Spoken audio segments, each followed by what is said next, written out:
Gente, o título dessa mensagem que eu quero pregar para você nessa noite é Qualificado para viver uma vida abençoada. Você pode levantar uma das suas mãos e dizer isso? Eu já estou qualificado ou qualificada para viver a vida abençoada que Jesus planejou para mim. Ele pagou um preço e você já foi qualificado. Amém?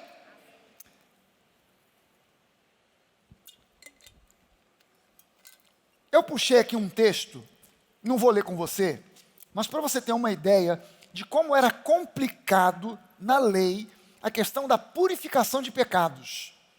No livro de Levítico, no capítulo 14, Deus está instruindo a Moisés, são 32 versículos. Do versículo 1 ao 32, Moisés instrui,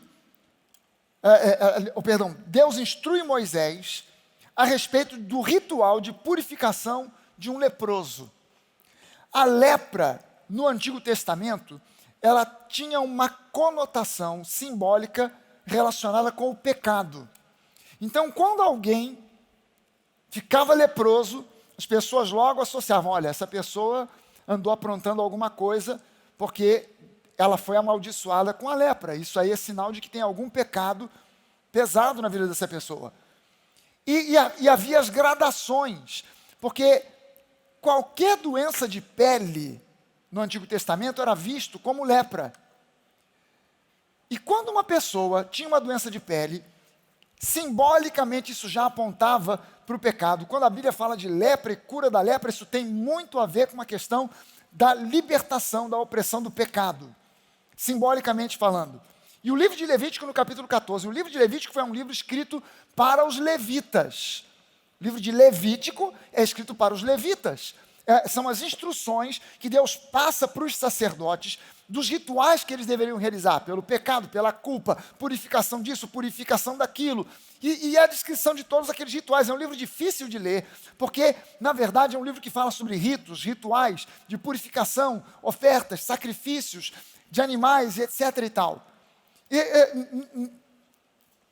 No Antigo Testamento, a tribo de Levi foi separada para ser uma tribo de sacerdotes. Aqueles que eram da família de Arão, irmão de Moisés, que eram da tribo de Levi, esses aí eram os sumos sacerdotes. Mas do resto todo dos levitas, nem todos os levitas eram sacerdotes. Tinha que passar numa peneira. O sujeito não podia ter nariz quebrado, mão quebrada, pé quebrado. Ele não podia ter escoliose, ser meio corcunda, não podia ser anão, ele não podia ser desproporcionado, ter uma perna maior do que a outra, um braço maior do que o outro, ele não podia ter problema de vista, não podia ser míope, não podia ter um problema em um olho, ou seca-olho, alguma coisa desse tipo, ele não podia. Isso desqualificava, embora ele fosse levita. A primeira qualificação era genética. Você é levita, então você é candidato, você pode vir a ser sacerdote. Agora você vai ser examinado para ver se você tem as qualificações. Se você tiver uma doença de pele, você já está fora. Se você tiver um problema de desproporção, um braço mais curto e tal, está fora. Se você tiver escoliose, cifose, a coluna é torta, está fora. Se você já quebrou um pé, uma mão, um nariz, está fora. Tudo isso tem símbolos. Tudo isso tem coisas que apontam para o nosso relacionamento com Jesus. Mas eu quero mostrar para você aqui, nesse livro escrito para os levitas, os sacerdotes que estavam qualificados para declarar uma pessoa com lepra, que era uma doença que apontava para o pecado, se ela fosse curada, agora como é feito o ritual de purificação. Então no capítulo 14, ele começa a descrever, e veja bem, são 32 versículos, elencando, descrevendo um número de coisas que precisavam ser realizadas para purificar o ex-leproso. Não era para curar, era para purificar. O cara já foi curado, agora tinha que ser purificado. 32 versículos para descrever isso, era um ritual extenso. Primeiro, o sacerdote tinha que pegar o camarada e dizer, sacerdote, eu estou curado da lepra. Ok, vamos confirmar isso. Ele pegava o leproso, levava para fora do acampamento, aonde ele já vivia, porque os leprosos não viviam junto com o povo de Israel, eles viviam fora do acampamento. Então pega o leproso, leva para fora do acampamento, examinava a pessoa, botava a pessoa sem roupa, examinava a pessoa para confirmar se ela realmente estava curada. Se fosse confirmada a cura do problema de pele, aí o ex-leproso tinha que trazer 2 aves puras, próprias para o sacrifício, tipo 2 pombos, 2 pombinhas. A pomba era um animal, era uma ave própria para o sacrifício. 2 pombas. Um bastão de cedro, um pedaço de pano tingido de carmesim, tingido de escarlate, perdão, de cor vermelha, um vermelho bem escuro, cor de sangue, que era amarrado na ponta desse bastão de cedro. Amarrava nesse bastão de cedro, ele tinha que também trazer um molho de isopo. O isopo é uma planta que é bastante comum no Oriente Médio, e ela cresce numa forma de um caniço e tem flores de cor lilás. Na França tem um tipo de isopo que provavelmente você já usou perfume com a essência dessa planta, desse isopo da França, que é a lavanda. Quem já usou lavanda aqui alguma vez na vida? Pois é um tipo de isopo, a lavanda. E é uma planta onde na época de Moisés se extraía a essência, o óleo, que era aplicado em feridas, porque a essência do isopo não chega a ser algo que esteriliza, mas purifica feridas, tira as impurezas. Inclusive, você, hoje em dia, compra no supermercado, quem compra produtos de limpeza, sempre tem um desses purificadores com aroma de lavanda, porque a lavanda tem essa propriedade de purificar. Então, aliás, em João 19, diz que na cruz Jesus disse, tenho sede. Um soldado romano pegou um caniço de isopo, espetou na ponta do caniço uma esponja, molhou no vinagre e deu para Jesus beber daquele vinagre. E eu já expliquei aqui numa outra vez que o vinagre nada mais é do que vinho azedo, e o vinho azedo aponta para uma passagem do Antigo Testamento, aonde fala sobre a maldição dos pais passando para os filhos. Os pais beberam vinagre, beberam vinho azedo, uvas verdes, e os dentes dos filhos é que ficaram manchados. Ou seja, os pais pecaram e as consequências vieram sobre os filhos e os netos. Na cruz do Calvário, Jesus bebeu daquele vinagre para nos livrar de toda a maldição. Justamente na ponta de um isopo, que é uma planta que fala sobre purificação.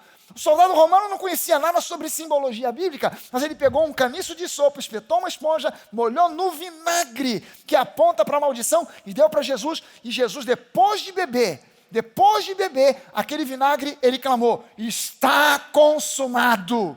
Agora está consumado. E a Bíblia diz que ele inclinou a cabeça. Jesus não despencou, ele inclinou, ele entregou o Espírito ao Pai. Se Jesus não tivesse entregado o Espírito ao Pai, ele estava pendurado naquela cruz até hoje. Jesus não foi assassinado ou morto, ele entregou o Espírito ao Pai. Amém? E ele fez isso por amor a mim e a você.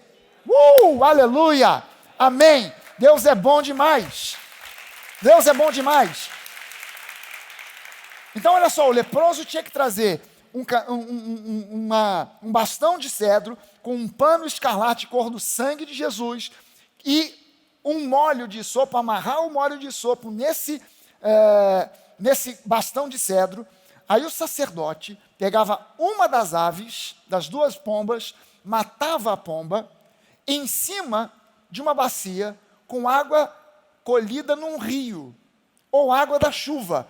Não podia ser água de uma lagoa, de uma poça, água parada. Água corrente, no conceito judaico, é água viva. Por isso Jesus falou, do seu interior fluirão rios de águas vivas, de água viva. E tinha que ser ou de um rio, ou da chuva. Ele matava essa pomba em cima de uma bacia cheia de água colhida num rio, ou água da chuva. Pegava essa água misturada com sangue e aspergia o leproso 7 vezes. Depois de pegar e molhar o dedo, o polegar direito, e salpicar, aspergir em cima do leproso 7 vezes, aí ele soltava a ave viva. Pastor, que ritual doido é esse? Pois é, esse era o ritual de purificação. Agora o leproso tinha que pegar as suas roupas, lavar as suas roupas, Depois ele mesmo tinha que tomar um banho ritual.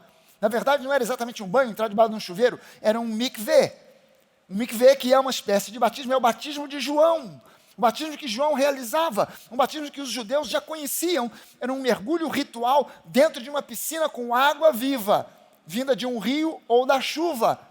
Ele mergulhava naquela água, tomava esse banho ritual, e aí ele podia agora, o leproso podia voltar para o acampamento, mas não podia entrar na sua tenda, não podia entrar em casa. Ele tinha que ficar 7 dias fora de casa. 7 dias sem entrar em casa. No 7º dia, ele tinha que raspar todos os pelos do corpo. Todos os pelos, incluindo sobrancelha. Todos, da cabeça aos pés. Passando por lá também, tudo. Tinha que raspar todos os pelos do corpo. No 8º dia, isso no 7º dia, no 8º dia, ele tinha que trazer para o sacerdote 2 cordeiros sem defeito, uma cordeira de 1 ano, 6 litros da melhor farinha misturada com azeite e um copinho com um pouco separado de azeite. Esses 2 cordeiros eram sacrificados, um pela culpa, outro pelo pecado. Olha só o ritual, gente. 1 semana já nessa brincadeira. Agora tinha que matar os 2 cordeiros, um pela culpa, outro pelo pecado. O sacerdote pegava um pouco do sangue do cordeiro do sacrifício pela culpa, colocava um pouquinho no lóbulo direito da orelha, no polegar da mão direita e no dedão do pé direito do ex-leproso. Depois o sacerdote, ele pegava agora o azeite que ele trouxe naquele copinho, jogava na mão esquerda, com a mão direita ele pegava e molhava o polegar no azeite, aspergia primeiro, salpicava primeiro diante da tenda da congregação, diante do tabernáculo. Depois o resto ele molhava e jogava 7 vezes. Não jogava 7 vezes. Ele pegava o azeite e passava de novo no lobo da orelha, no dedo polegar direito e no dedão do pé direito, por cima do sangue que ele já havia passado. Orelha fala a respeito daquilo que a pessoa ouve.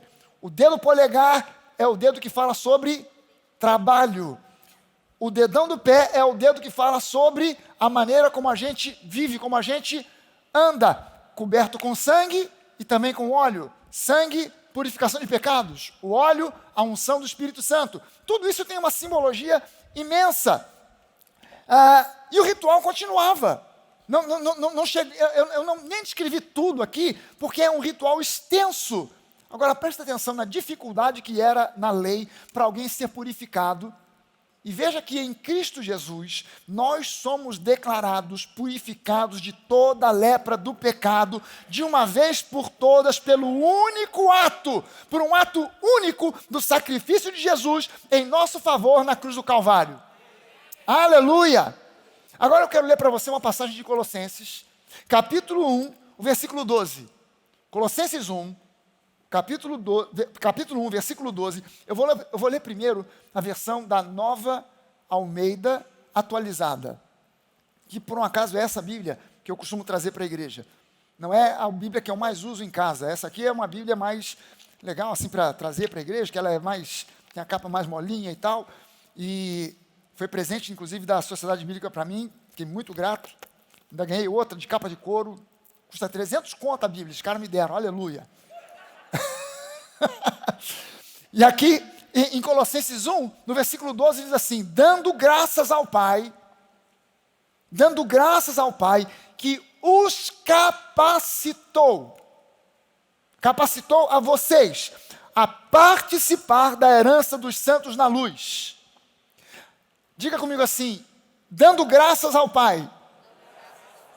Eu preciso dar graças ao Pai, porque Ele me capacitou. Aleluia!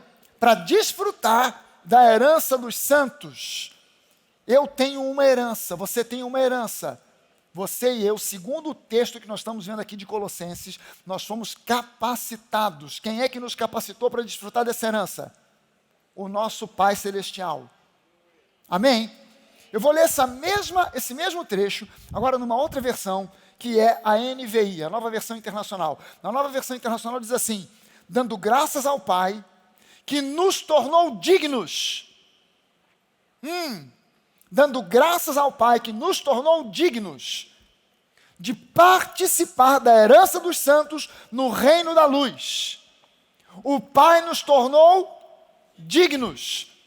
Então, você está vendo aqui que quando a Bíblia diz que o Pai nos tornou dignos, não dá mais para fazer aquele tipo de oração. Senhor, somos indignos. O que Deus diz quando você diz que você é indigno? Mentiroso. Está errado. Porque em Cristo você foi feito digno para desfrutar da herança que já foi conquistada por você, para você. Amém? Agora eu vou ler uma outra versão que é a linguagem de hoje. Na versão da linguagem de hoje diz assim: e agradeçam com alegria ao Pai que os tornou capazes, de participar daquilo o que Ele guardou no reino da luz para o seu povo. Amém? E a última versão que eu vou ler, essa é nova, essa você não conhece, é a versão fragaliana. Eu peguei todas essas outras versões e juntei tudo, compilei para fazer uma nova versão e ficou mais ou menos assim: e agradeçam sempre, com alegria, ao Pai que os qualificou e capacitou para participar da herança que lhes cabe, reservada por Ele para os santos, aqueles que andam na luz da sua palavra. Aleluia! Amém! Alguém pode dizer amém alto e bom som? O que significa amém, pastor? Assim seja, é isso aí, estou dentro, é por aí mesmo, pastor. São as maneiras novas de dizer amém, amém, gente? Você não precisa dizer amém, você pode dizer é isso aí, pastor, estou dentro, estou nessa. Você pode dizer também oba. Quem é que nos qualificou para desfrutar dessa herança, gente? Quem nos qualificou foi ninguém menos que o próprio Deus, o nosso Pai Celestial, através do seu Filho, da obra do seu Filho Jesus. Não foi um homem, não foi Paulo que declarou que nós somos. Eu posso ficar, será que Paulo falou mesmo e tal? Não foi Paulo. Paulo escreveu isso que nós vemos aqui. Mas quem nos qualificou não foi Paulo, quem nos qualificou foi Deus. Foi o nosso Pai Celestial. Nessa herança, nós possuímos tudo o que nós necessitamos. Tudo o que você necessita já está disponibilizado nessa herança. Cura, justificação, prosperidade. Entenda isso, tudo já está disponível. Justificação diante de Deus, perdão de todos os seus pecados, vida abundante, sabedoria, alegria. A alegria do Senhor é a nossa força. Paz, shalom, shalom, paz por dentro, paz por fora, prosperidade, vida abundante, família abençoada, shalom, paz, cura, prosperidade, enfim, toda sorte de bênçãos. É o que diz para nós Efésios capítulo 1, no versículo 3. Efésios 1, 3, diz que Ele nos tem abençoado. Não diz que um dia abençoará, ou que já abençoou no passado, mas que Ele tem abençoado. O verbo ali está no presente contínuo. Ele tem abençoado. Não para, é algo cíclico e contínuo. Amém? Essa herança já nos foi dada. Isso tem nome. Isso se chama graça. Graça. E ela é apropriada por nós através do exercício da fé genuína. Pastor, e como é que vem a fé genuína? Ela vem pelo ouvir da pregação genuína da palavra de Cristo, que é a palavra da nova aliança. Você e eu somos gente da nova aliança, nós não somos da antiga aliança. A antiga aliança caducou. Pregar em cima da antiga aliança, sem a perspectiva da aliança, gera erros. Gera erro. Eu tenho toda a liberdade de ir ao Antigo Testamento, extrair do Antigo Testamento pregações para o povo de Deus hoje. Mas eu preciso interpretar o Antigo Testamento à luz do Novo Testamento, diante da luz da nova aliança. Senão vai dar ruim, vai dar mistura, vai dar confusão. Eu preciso sempre buscar a visão, a ótica da nova aliança. Ou seja, as Escrituras são aquilo que Jesus disse. Elas falam a respeito de mim. Elas falam a meu respeito. Jesus disse isso para os fariseus. Depois de ressuscitado, Jesus aparece na estrada de Emaús, com aqueles 2 discípulos que estavam saindo de Jerusalém, decepcionados. E Jesus se coloca ao lado deles, e eles não reconhecem Jesus, e Jesus tapou o conhecimento, o entendimento deles, para que eles não reconhecessem. E Jesus pergunta, mas vocês estão conversando o quê? Pô, será que você é o único que está por fora?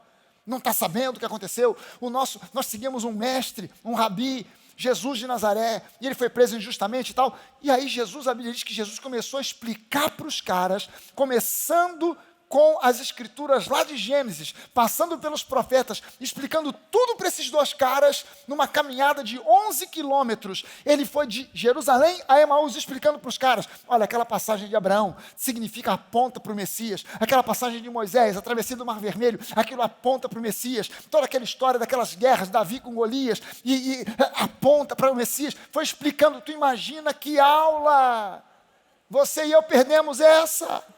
Oh, meu pai, tu já imaginou? Jesus está te explicando o Novo Testamento, não é Paulo, não é pastor Fragalha, é Jesus te explicando todo o Antigo Testamento, todas as bases da Nova Aliança. E esses caras, ouvindo, quando eles chegam em Emaús, Jesus se revela a eles na hora em que Jesus parte o pão. Aí os caras, uau, é Jesus, e Jesus, pum, desaparece. E esses caras ficam cheios e voltam, 11 quilômetros para ir, mais 11 agora para voltar. Voltaram para Jerusalém para contar para todo mundo. Cara, Jesus realmente está vivo. E ele contou para nós como é que se cumprem as Escrituras. Pedro ouviu, mas não entendeu. Precisou de Paulo para ir lá para dar para ele umas outras instruções, uma outra clareada. Entenda que essa herança já foi dada a nós pela graça, mas ela é apropriada pelo exercício da fé, que vem pelo ouvir da pregação da palavra da nova aliança. Mas o que diz a religião tradicional? A religião tradicional, e religião é a desgraça que embarrera o genuíno relacionamento de Deus com o homem, do homem com Deus. A religião é uma atrapalhação. A religiosidade é uma barreira, é uma atrapalhação. Você já pregou o evangelho para alguém e essa pessoa colocou como impedimento para você o fato de que ela pertence a esse ou aquele grupo religioso? Já passou por isso? De você pregar um evangelho e a pessoa fala assim, mas eu sou católico. Mas eu sou batista. Mas eu sou presbiteriano. Mas eu sou isso, eu sou aquilo, eu sou espírita. Já ouviu esse tipo de coisa?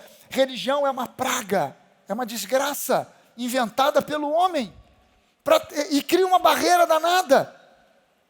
O que a religião diz a respeito dessas coisas? A religiosidade diz que você precisa fazer. Você tem que fazer alguma coisa mais além do que simplesmente crer para desfrutar dessa herança que você já recebeu em Cristo, para receber salvação, cura, prosperidade, harmonia para a sua casa e todas as bênçãos incluídas na herança concedidas a nós por Cristo. Você tem que fazer alguma coisa. Você tem que fazer alguma coisa. Algumas igrejas até falam que você tem que dar alguma oferta. Se você não der a oferta, a bênção não vem. Tem que sacrificar o seu Isaac, senão a bênção não vem. Há ensinos que dizem que é necessário quebrar maldições até a 10ª geração. Gente, eu não consigo conhecer a geração da minha família até a 3ª, quanto mais até a 10ª. Mas você tem que quebrar as maldições. Isso é antibíblico, porque a Bíblia diz para nós que Jesus se fez maldição no nosso lugar, que na cruz ele se tornou maldição. No dia que você recebeu Jesus, que você tomou uma decisão consciente e pessoal por Jesus, como seu Senhor e Salvador, se havia alguma maldição na sua vida, essa maldição foi removida, e o que você tem agora são bênçãos hereditárias, porque a Bíblia promete que a bênção que veio sobre você vai permanecer sobre a tua família até a 1000ª geração, até 1000 gerações. Isso vai se renovando de geração em geração. Gente, quando Jesus voltar para buscar a sua igreja, vai ter bênção sobrando. Você pode ter certeza que vai ter bênção sobrando, porque de você para frente, duvido que dure 1000 gerações até Jesus voltar para arrebatar a sua igreja. Porque 1000 gerações é muita coisa, é muito tempo. E ainda por cima, você saiu de cena, se renova nos seus filhos. Seus filhos saem de cena, se renovam nos seus netos. Saiu o tempo deles, se renova nos bisnetos, e assim é sempre 1000 para frente. o diabo pode vir atrás de nós estamos sempre 1000 na frente. Amém? Aleluia! Aleluia! Alguém pode dar glória a Deus por isso aí? Há ensinos que dizem que é necessário renunciar a isso, renunciar a aquilo. Meu irmão, você já renunciou a tudo no momento em que você recebeu Jesus. Não tem mais nada para você ficar renunciando. No final, fica tudo focado em você, naquilo que você faz, naquilo que você tem que fazer. Mas a pergunta permanece: o que a Bíblia tem para dizer a respeito de tudo isso? A resposta para essa pergunta é crítica, é fundamental. Há cristãos aprendendo que a vida cristã é feita de sacrifícios, que é preciso sofrer e pagar o preço para ser abençoado, orar com lágrimas e gemidos, geme e chora que a bênção vem. Já ouviu isso em algum lugar? Espero que não. Geme e chora.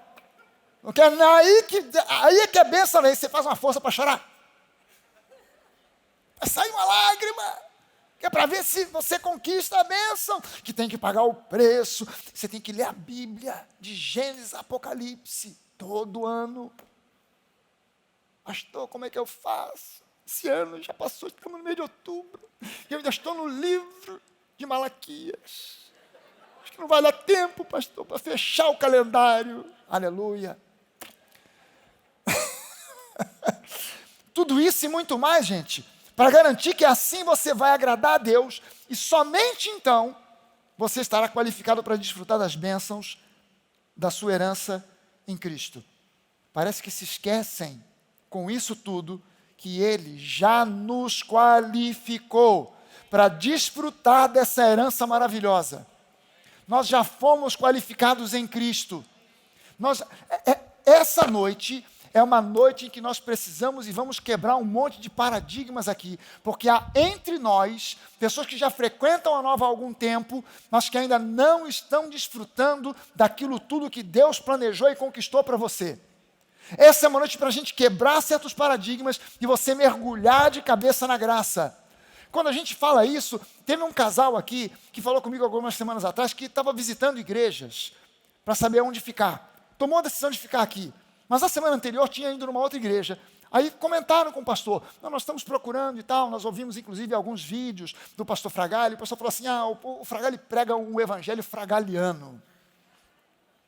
É uma interpretação muito dele. Você tem que tomar muito cuidado. Acho que o cara estava querendo que o casal ficasse lá. Deu ruim para ele, porque o casal veio para cá. Eu não prego um evangelho fragaliano. Eu prego um evangelho cristiano, paulino. Eu prego um evangelho da graça, que é o único e verdadeiro evangelho. E a gente precisa entender que a religiosidade implanta na nossa cabeça pensamentos que embarreram.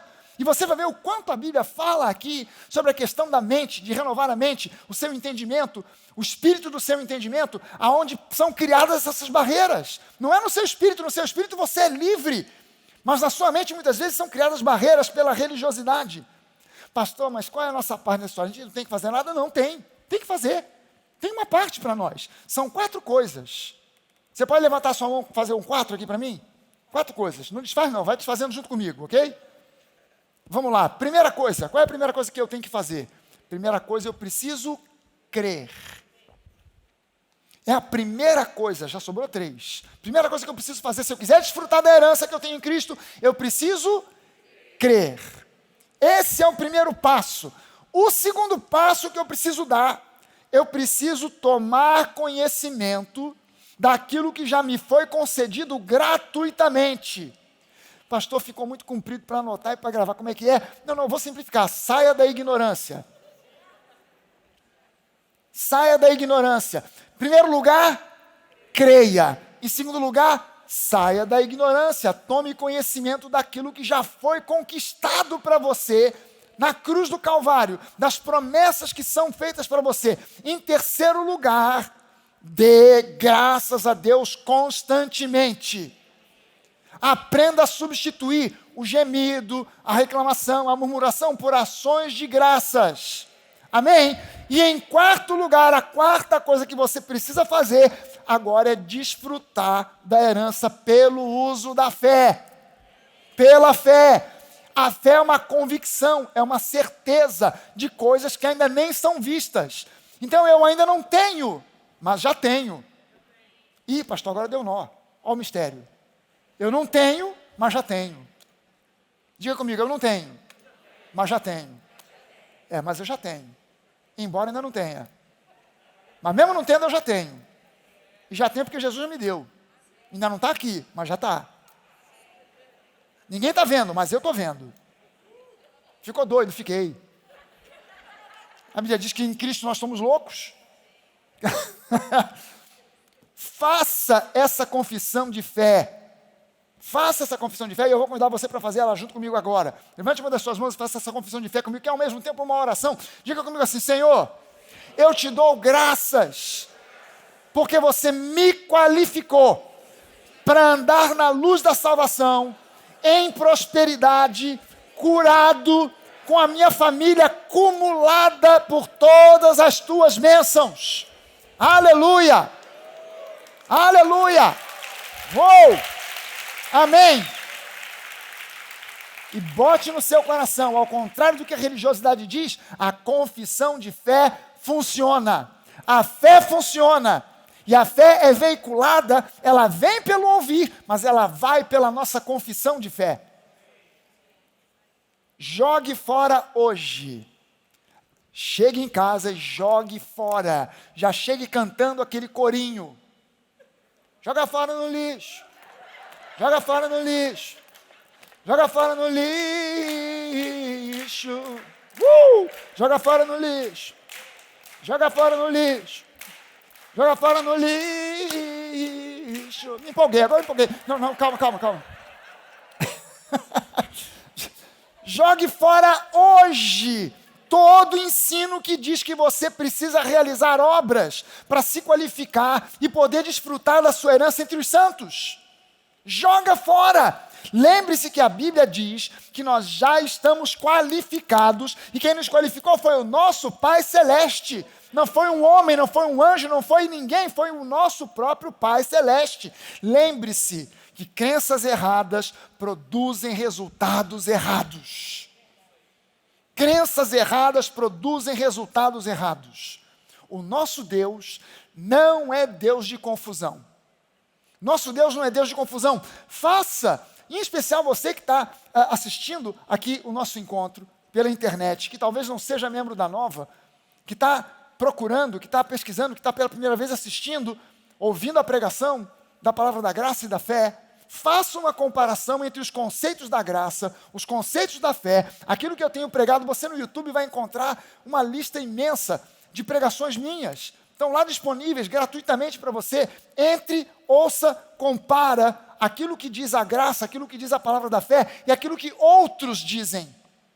Compare, veja por aí o que os outros dizem, veja o que produz paz no seu coração. Veja o que produz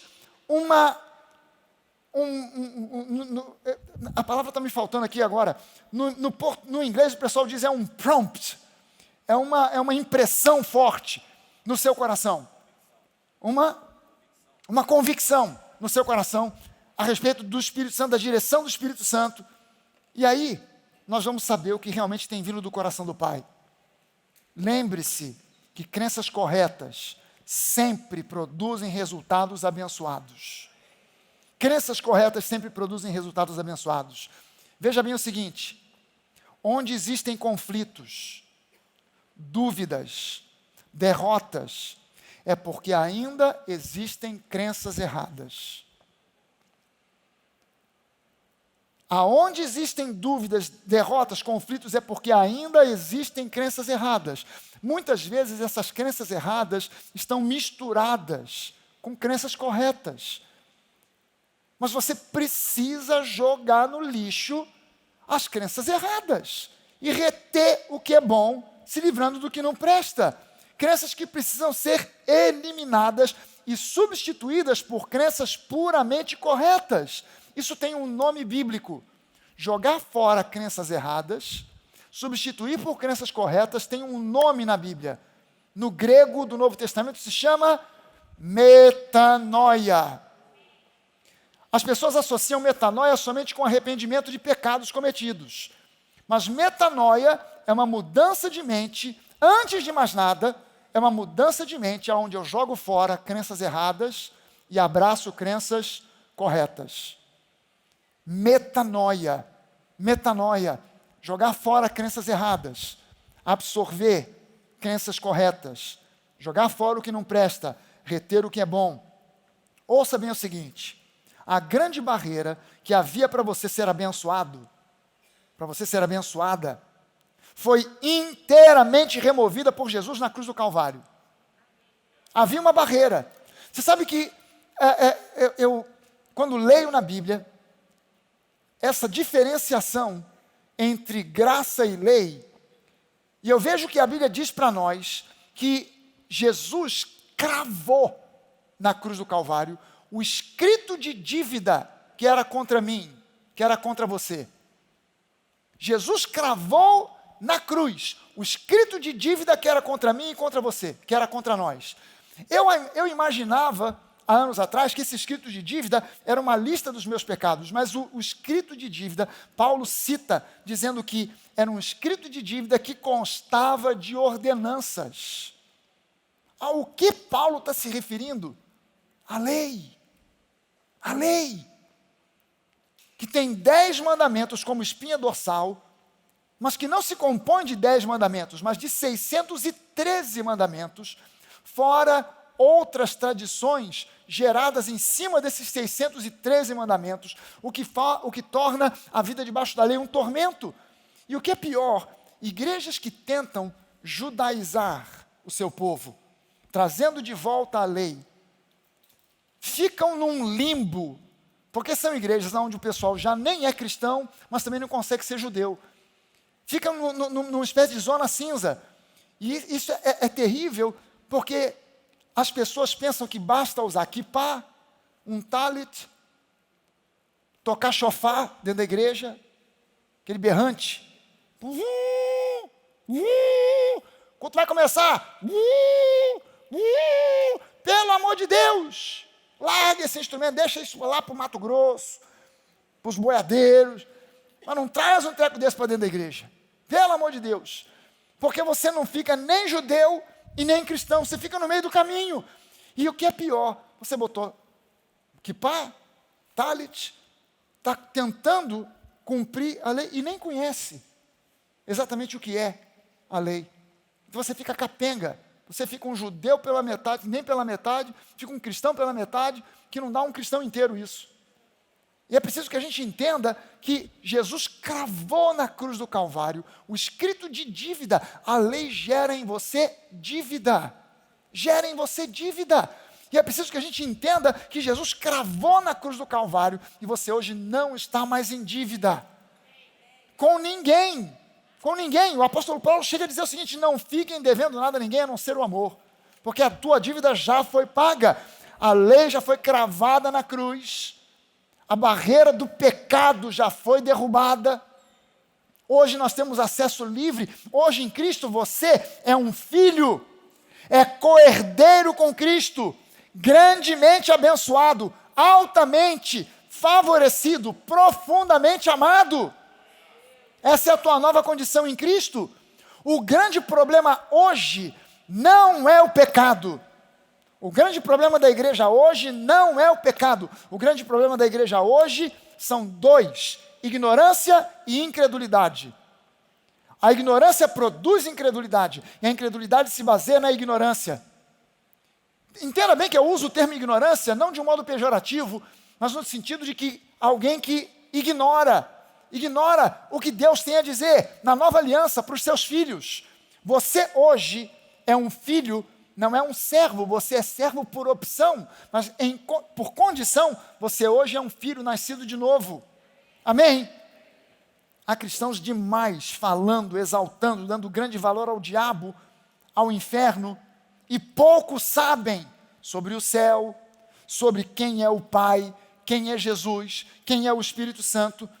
Poucos sabem quem eles mesmos são, o que eles podem, o que eles possuem em Cristo.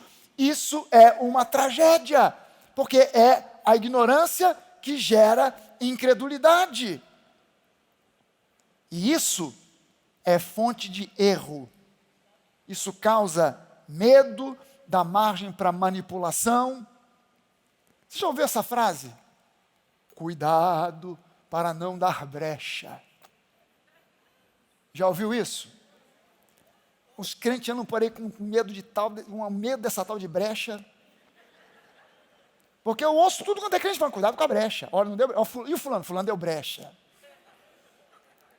Por que deu ruim pro fulano? Deu brecha. Tudo foi brecha que o cara deu. Ouviu falar do fulano? Ouvi. O que houve? Deu brecha. Cuidado, olha, tu tá dando brecha. Já ouviu? Isso é um aviso comum no meio religioso. Mas dá uma olhada comigo em Efésios, no capítulo 4. Eu vou ler do versículo 17. É uma passagem relativamente extensa que eu vou ler aqui. Efésios 4, de 17 a 30. Olha o que o apóstolo Paulo... Vamos ler com cuidado isso aqui. Olha só o que o apóstolo Paulo está dizendo para a igreja. Isto, portanto, digo, e no Senhor eu testifico, não vivam mais como os gentios, que vivem na vaidade dos seus próprios pensamentos, tendo o seu entendimento obscurecido. Reparou aqui, Paulo fala que andar na vaidade dos seus próprios pensamentos é fruto de um entendimento obscurecido. Entendimento não tem a ver com a questão do espírito, tem a ver com a questão da mente, aonde é a sede da vontade, da inteligência, dos pensamentos, dos sentimentos. Não andem como os gentios que andam na vaidade dos seus próprios pensamentos, porque têm o seu entendimento obscurecido. Ou seja, o que obscurece o entendimento? Falta de conhecimento, ignorância. Está entendendo comigo aqui o texto? Vamos adiante. Separados da vida que Deus concede, ou seja, que Deus dá gratuitamente, por causa do quê? Da ignorância em que vivem, pela dureza do seu coração. Tendo se tornado insensíveis, eles se entregaram à libertinagem para, de forma desenfreada, cometer todo tipo de impureza. Mas não foi assim que vocês aprenderam de Cristo. Você está vendo o quanto Paulo está associando aqui Cristo, a palavra, a herança que nós temos nele, com a questão do entendimento ou da falta de entendimento? Se é que de fato vocês ouviram falar dele e nele foram instruídos, segundo é a verdade em Jesus, instruídos na verdade. Olha para quem Paulo está escrevendo isso aqui. Paulo está escrevendo isso para a igreja de Éfeso. A igreja de Éfeso é a igreja onde Paulo gastou mais tempo ministrando todo dia. Em Tessalônica, por exemplo, Paulo estabeleceu uma igreja em Tessalônica, a igreja dos Tessalonicenses, mas Paulo só passou 3 semanas em Tessalônica, 3 sábados, talvez quase um mês, perto de um mês, talvez um pouco mais, mas a Bíblia só cita 3 sábados, mas em Efésios, ele passou quase 3 anos, ministrando todo dia. Tu já imaginou tu ter aula com o apóstolo Paulo todo dia, sobre o Evangelho?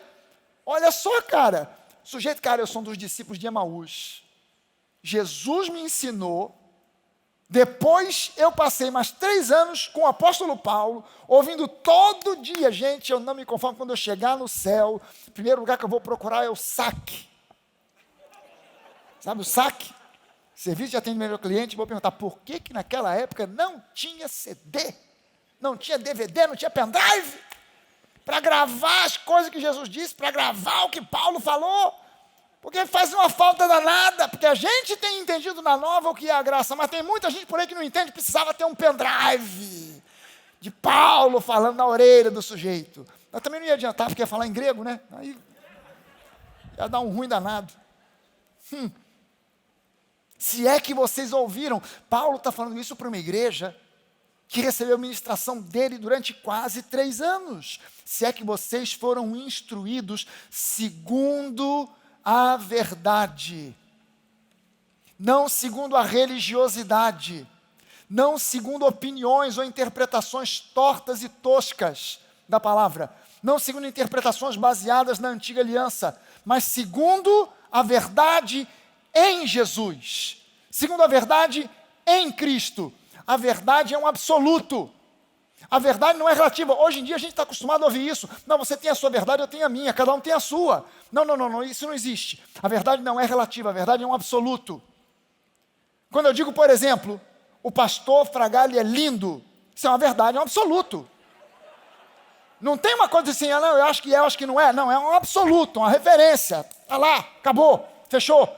Quem é que já teve a oportunidade de uma vez, isso já aconteceu com todo mundo aqui que dirige, você está no seu carro parado no sinal, de repente você olha assim para o lado, e você tem a sensação que o teu carro está andando contra a sua vontade, e que ele vai de repente chapar no carro que está na frente. Já teve essa sensação? Aí você mete o pé com força no freio? Já teve essa sensação? Mas se você parar para pensar um pouco, você não precisa nem meter o pé no freio, basta você olhar para um ponto fixo, você olha para um poste, você olha para um prédio, e aí você percebe, não, o meu carro não está andando. Na verdade, é o carro do lado que se moveu, e eu tive uma ilusão de ótica, e aí o meu cérebro me enganou, e eu pensei que era o meu carro que estava andando. Como é que você sabe que não é o seu carro que está andando, ou é o outro que está andando? Você olhou para um ponto fixo, que te dá uma referência. A verdade é o ponto fixo, é a referência aonde você olha e sabe, cara, eu estou com a razão, porque é o que a Bíblia diz, e a Bíblia tem razão. A palavra diz isso, a nova aliança diz assim, então, pronto, fechou o assunto. Eu estou baseando aquilo que eu penso, aquilo que eu digo, aquilo que eu acho, na verdade, que é a palavra. Amém? Não na religiosidade, não na opinião de um teólogo. A opinião de teólogo pode ser muito interessante, mas Jesus está acima da teologia. Amém? Se é que vocês ouviram falar dele e nele foram instruídos segundo a verdade em Jesus. Versículo 22. Quanto à maneira antiga de viver, vocês foram instruídos a deixar de lado os pecados. Vocês foram instruídos a deixar de lado a velha natureza. A velha natureza. Lembre-se, entenda isso no seu coração. Jesus não foi à cruz do Calvário para simplesmente perdoar pecados. A Bíblia, quando fala sobre a questão do pecado, ela fala no singular, pecado, e fala no plural, pecados. Pega, por exemplo, a epístola de Paulo aos Romanos. Várias vezes Paulo fala sobre o pecado. 2 vezes apenas, Paulo fala em pecados. E essas 2 vezes ele está citando coisas do Antigo Testamento. Ele fala, por exemplo, em Romanos, citando Davi, um salmo de Davi, quando ele diz, bem-aventurado o homem a quem Deus não atribui pecados. No grego, você tem uma palavra para pecado e uma para pecados. Pecado, hamartia. Hamartia é um nome. Quando você vai ao dicionário de grego, hamartia é descrito como uma essência, um princípio, uma origem. É a natureza pecaminosa. Hamartanos são as ações pecaminosas. Hamartia gera hamartanos.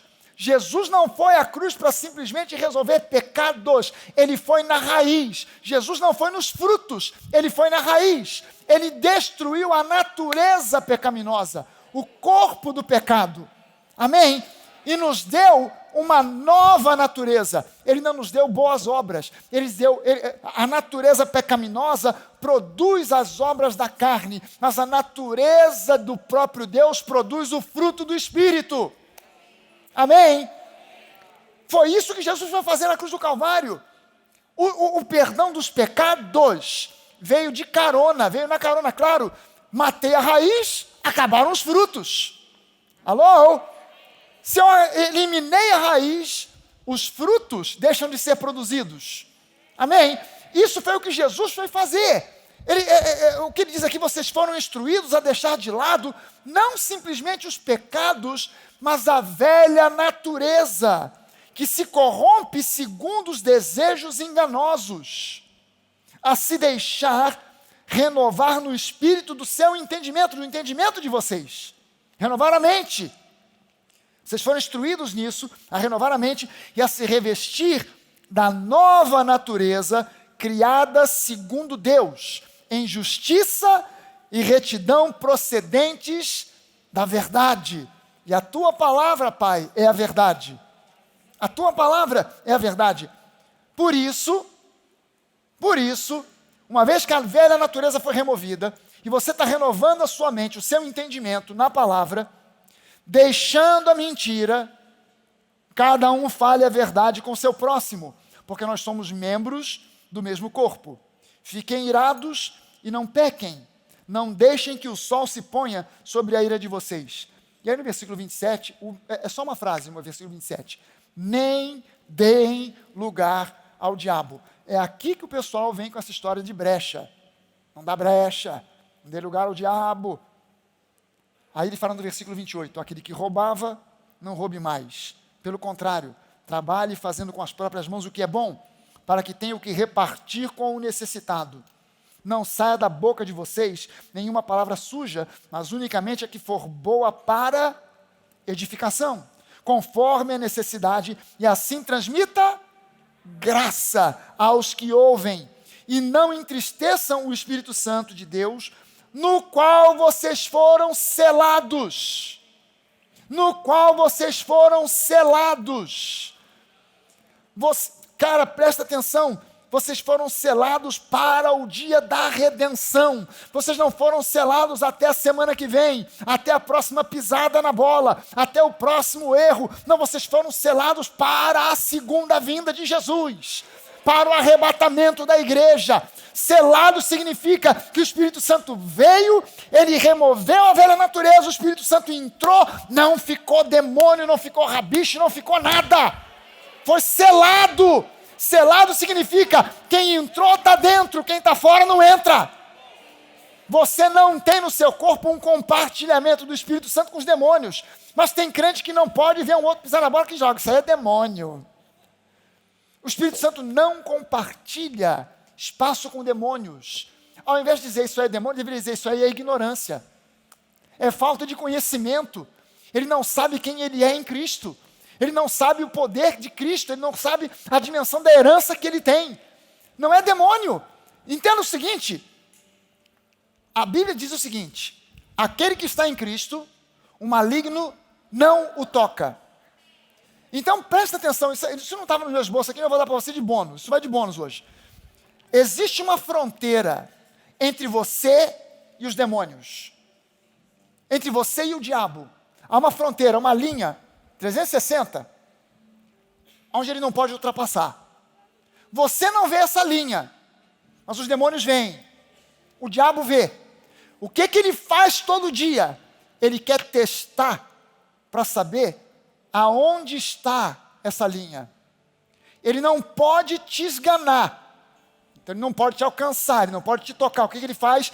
Ele respeita essa linha e dessa linha ele lança os seus dardos inflamados, que são pensamentos errados, para que você creia de modo errado, viva de modo errado, creia de modo errado e então viva de modo errado e comece a dar tudo errado para você.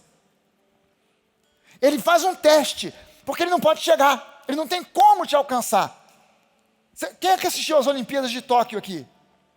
Aliás, gente, lembra-se de uma coisa, lembrei da Olimpíada, lembrei disso. Lembre-se do seguinte, nós estamos hoje com 70% da população brasileira já vacinada com a primeira dose. Quase 50%, um pouco mais de 70%. E um pouco menos, quase 50% já com as duas doses. Isso significa que pelo andar da carruagem, daqui a algumas semanas, nós teremos 70% da população brasileira com as duas doses.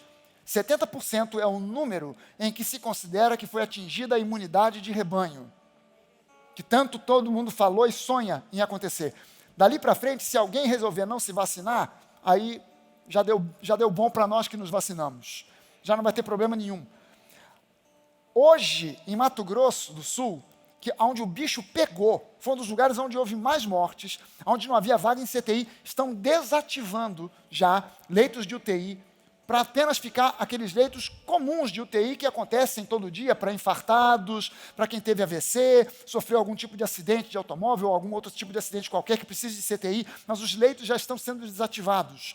O que nós precisamos vencer hoje não é o vírus já está vencido em nome de Jesus. O que nós precisamos vencer hoje é o medo. Tem gente ainda trancafiado dentro de casa, que não vem à igreja porque está com medo. Gente, aqui na Nova, aqui dentro, ninguém foi contaminado aqui dentro. Lá fora tudo bem, aqui dentro não. Por quê? Porque a gente respeitou aqui distanciamento, máscara, álcool gel, banho de álcool na pessoa que chega. Né? O cara vai na mão, mas a gente já sai... Igual o Pedro, né? Senhor, não vai... Pedro, se eu não te lavar os pés, tu não tem como comer comigo. Então lava tudo. A gente está dando banho de álcool na pessoa, ali na porta. Você tem que vencer o medo. Vença o medo. Você já venceu porque você está aqui. Você que está assistindo pela internet, você tem que vencer o medo. Seja um vencedor sobre esse vírus. Vitória sobre esse vírus é algo que está garantido para nós na Bíblia. Eu não vou mostrar hoje para você que não dá tempo, mas tem versículo na Bíblia que fala sobre esse danado desse vírus e diz que nós já somos vencedores, que Deus já removeu isso aí da nossa vida. Vou deixar você curioso. Na semana que vem eu falo. Aleluia. Vou te mostrar versículo bíblico que fala sobre isso. Amém? Vocês foram selados. Selados pelo Espírito Santo. Selados. O diabo vai testando essa fronteira. Ele testa, ele lança um pensamento errado. Olimpíada de Tóquio. Por que eu falei de Tóquio e falei aqui do Covid? Porque países de primeiro mundo, como a Nova Zelândia, que no princípio da pandemia foi tão elogiada porque fez um lockdown, ninguém foi contaminado, morreram só 2 ou 3, agora está morrendo gente às pencas na Nova Zelândia, porque eles confiaram no lockdown e ninguém tomou vacina, estão para lá de atrasados. No Japão, Olimpíada, quem tinha sido vacinado? Quase ninguém. Bem ou mal, com todo o atraso, com todo o problema, aqui a gente já está com mais de 70% do pessoal vacinado, gente. Então, glória a Deus, porque o Brasil pode estar ruim, mas também está bom. Está bom, mas está ruim, mas está bom. Amém? O diabo vai testando para ver onde fica essa fronteira. Ele vem lançar os dardos inflamados. Na Olimpíada de Tóquio tem uma prova de atletismo, uma prova de campo, que é lançamento de dardo. O que é lançamento de dardo? O camarada pega uma espécie de uma lança, que é de fibra de carbono, toda balanceada, equilibrada e tal, o camarada pega, ele corre com aquilo na mão, e uau, lança aquele troço para ver quem lança mais longe. O diabo, ele pratica isso. Ele pratica isso, ele pega um pensamento errado, pensamento de inferioridade, pensamento de menos-valia, pensamento de incapacidade, eu não posso, não consigo, eu não sou nada, eu não sou ninguém. Ele pega esse pensamento na forma de um dardo e ele vai até o limite. Na prova de atletismo tem uma linha que o cara não pode ultrapassar, senão ele queima o lançamento, não é isso? O diabo não quer queimar. Então ele vem, quando ele chega perto da linha, ele lança aquele pensamento. Se ele pudesse, ele pulava no seu pescoço, mas ele não pode, porque quem está em Cristo, o maligno não o toca. Então ele lança o dardo com o pensamento errado. E se você não está firmado na verdade do evangelho da graça, da palavra da fé, o dardo vai fazer efeito. E o diabo vai testando. Qual é essa fronteira? Onde fica essa fronteira? Quão longe de mim fica essa fronteira? Essa fronteira, o limite dessa fronteira é o limite do teu conhecimento da palavra da verdade. O limite dessa fronteira é o limite do teu conhecimento da palavra da verdade. E a palavra da verdade é a palavra da graça e da fé. Quando você começa a conhecer e se aprofundar em conhecer, em ser instruído na palavra da graça e da fé, você está botando essa fronteira cada vez mais para longe, cada vez para mais distante de você. E o diabo agora ele não tem nem mais força para mandar o pensamento errado. Ele lança o pensamento e não chega até você, cai antes. Por quê? Porque você está instruído na palavra da verdade. Aleluia! Instruído na palavra da verdade. Glória a Deus! Você foi selado. Por anos, a igreja tem achado que dar lugar ao diabo são as ações. O fulano deu brecha. Por quê? Porque ele pecou, porque errou, porque vacilou, porque fez, deixou de fazer. Por anos a igreja tem achado que dar lugar ao diabo são ações. Mas veja só o seguinte, as minhas e as suas ações não podem anular as ações de Jesus na obra da redenção na cruz do Calvário. As nossas ações não conseguem anular a obra de Jesus. Não tem como isso acontecer. Na cruz, Jesus fechou as portas por onde o diabo poderia entrar para me destruir. Por isso, eu afirmo para você Efésios 4:27, quando diz nem deem lugar ao diabo, não está falando de ações, está falando de crenças. Não está falando de ações, mas de crenças. Veja bem o seguinte, se um cristão rouba, roubar é pecado? É ou não é, gente? Pode falar que é porque é. Mentir é pecado? Amém, é pastor. Se um cristão rouba, é porque, na verdade, ele crê mais no poder do diabo para fazê-lo necessitado do que no poder de Deus para suprir todas as suas necessidades. Essa é a origem. Portanto, dar lugar ao diabo não significa que é uma ação, mas significa se deixar vencer pela incredulidade. É a raiz. É a raiz. Quem aqui é psicólogo ou psicóloga? Deixa eu ver. Tem algum psicólogo aqui? De manhã tinha um monte. Hoje, pelo menos, tem uma aqui. Deixa eu perguntar aqui para a psicóloga. Presta atenção nisso que você vai entender agora o que eu quis dizer aqui com raiz e fruto.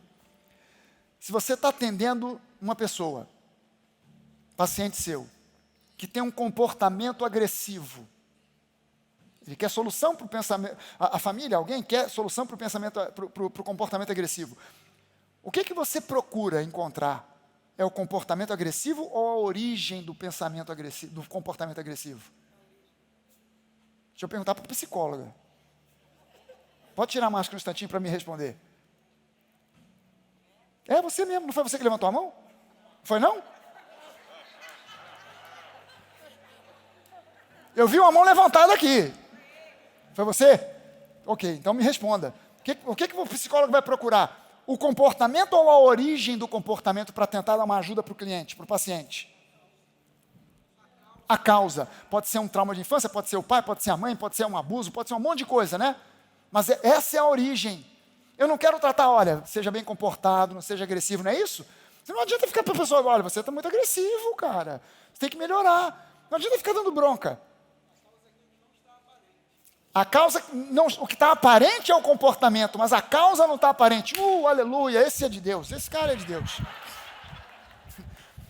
Jesus não está preocupado com os frutos, com os limões no limoeiro. Ele quer agora que o limão pare de produzir, que o limoeiro pare de produzir limões azedos e comece a produzir maçãs doces. O que ele faz? Ele mata o limoeiro e planta uma macieira no lugar do limoeiro. Ele vai na causa, ele vai na raiz, ele vai na fonte. Qual é a origem do pecado? São crenças erradas. O comportamento é só o que aparece. A origem está nas crenças. A origem está naquilo que a pessoa crê. Dar lugar para o diabo não significa o comportamento, mas sim a incredulidade.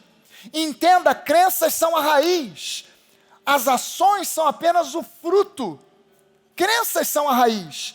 Todos nós conhecemos cristãos que são éticos, de boa moral, que são íntegros, mas que nunca progridem, que estão sempre doentes, sempre problemáticos. Por quê? Porque você pode ser ético, você pode ter boa moral, ser uma pessoa íntegra e ainda assim ter crenças erradas. Crer de modo errado. Lembre-se de Jó. Jó, a Bíblia diz que era um cara íntegro, mas o diabo fez gato e sapato da vida dele. Por quê? Ele admite no final do livro, ele tinha crenças erradas. Eu te conhecia só de ouvir falar, então eu deduzi um monte de coisa errada, mas agora os meus olhos te veem. E a vida dele foi restaurada quando ele substituiu crenças erradas por crenças corretas. Aleluia! Substitua as más palavras, substitua as más ações, que no fundo e na verdade demonstram incredulidade, substitua por ações de graças. E as coisas vão começar a mudar para você. Substitua por ações de graças. Lembre-se, o teu Pai, que é o Deus Criador de tudo, de todo o universo, que é o Senhor de todas as coisas e de todos, Ele já te qualificou. Ele já te qualificou. Então, ninguém pode te desqualificar. Ninguém pode te desqualificar. Simplesmente exerça a sua fé de forma ousada, de forma confiante e deixa Deus fazer o resto. Creia, Não fique procurando onde estão as brechas na sua vida. Se há algum pecado, que às vezes a igreja vai chamar de brecha, você sabe muito bem, não precisa ficar procurando. Ninguém precisa dizer para você. Quando você erra, você sabe que errou. Você é adulto, maior de idade, vacinado, você sabe muito bem quando está no pecado ou não. Ninguém precisou me instruir para me ensinar o que era pecado quando eu me converti. Não precisei fazer um curso. Você agora está no curso para aprender sobre negócio de santidade. Não andar em pecado. Meu filho, presta atenção, você se converteu agora? Daqui para frente você não pode mais ficar usando droga. O quê? Oh, eu não sabia. Você não pode mais frequentar os prostíbulos, andar aí. O quê? Eu não sabia. A prostituição é pecado. Meu Deus, que novidade é essa que eu não sabia? Que revelação do céu. Você, quando está em pecado, você sabe. Não precisa ninguém chamar a sua atenção. Você sabe, você só precisa exercer metanoia, confiar que Deus é bom, confiar que Ele te ama, confiar que Ele te capacita para resistir e vencer. É tudo o que você precisa. Apenas exerça metanoia e creia que você está qualificado. Creia que você está qualificado. Ouça, pessoas que ficam nessa paranoia de guerra espiritual, procurando brecha para cá, diabo para lá, acabam se tornando insuportáveis, porque elas veem o diabo em tudo. Isso vai numa progressão geométrica. O camarada não pode ver uma sombra aí, Satanás, está amarrado, tudo está amarrado, está amarrado, está amarrado. Acaba com o cara que fica amarrado. Tem que sair dessa paranoia. O sujeito não pode falar nada. Já andou do lado de uma pessoa assim? Tu não pode dar um espirro, está amarrado. Eu acho que eu vou beber uma Coca-Cola, está amarrado. Pô, estou com uma sede, está amarrado. Estou com uma fome, você não quer emagrecer, não está amarrado. Pô, já andou do lado de gente assim? Ô, gente chata. Paranoia com esse negócio, e o diabo não pode ver. Ó, aquilo ali é do demônio, ó. Outro dia me saiu com essa. A imagem, a garrafa, o formato da garrafa de Coca-Cola é do diabo. O quê? Porque lembra o corpo de uma mulher. Só se for a mulher do cara que bebe, que saiu com essa ideia. Porque o corpo da minha mulher não é aquele corpo desgraçado, não. Pelo amor de Deus. Se fosse, eu já tinha botado para fazer um spa, uma coisa aí para mudar. Porque, pelo amor de Deus, que negócio é esse? Eu quero ser com cada uma, ver um quadro. Olha, esse quadro já me disseram que tem uma imagem satânica. Olha, esse disco aí, se tocar ao contrário, louva Satanás direto. Diz da Xuxa, tocou ao contrário, é o diabo falando, vou te agarrar, vou te pegar. Baixinho, baixinho, é comigo agora. Disco evangélico, cara. Disco de crente. Disco de crente, disco crente. O camarada tá lá, Senhor, seja louvado, toca ao contrário, o capeta que tá mandando. Pelo amor de Deus! Que paranoia é essa? Que maluquice é essa? Eu queria saber quem foi que teve essa ideia de tocar disco ao contrário, cara. Quem foi? Da onde saiu essa ideia? Como é que a pessoa descobre que o diabo dá aquela inspiração, né? Toca esse disco ao contrário para tu ver. Da onde saiu uma ideia dessa, gente? Eu quero que o disco toque para frente, não ao contrário. Mas da onde sai uma ideia maluca dessa? Que gera paranoia, se torna a vida insuportável. Gente, qual é a melhor maneira de resistir ao diabo? Pergunta do milhão. Qual é a melhor maneira de resistir ao diabo? Pastor, é guerra espiritual, é ir no culto do descarrego, é jogar sal grosso para trás, não pode ser para frente, tem que ser para trás. Qual é a melhor maneira de você resistir ao diabo? É ignorar o diabo, ignorá-lo. A Bíblia faz esse convite, olhando atentamente, firmemente para o autor e consumador da sua fé. Aí o diabo começa a fazer um barulho, um salseiro danado para você tirar os olhos de Jesus e ficar olhando para ele. Eu não quero ficar olhando para o diabo, eu vou olhar para Jesus. Ações de graças, ações de graças, ações de graças, ações de graças. Substituir o gemido, a reclamação por ações de graças. Entenda que a incredulidade é a mãe, é a fonte de todo e qualquer pecado. A ação pecaminosa é só o fruto. Lembre-se que você é grandemente abençoado. Lembre-se que você é altamente favorecido. Lembre-se que você é profundamente amado e o seu futuro é tão brilhante quanto cada uma das promessas da palavra do nosso Deus. Aleluia! Aleluia! Uou! Glória a Deus!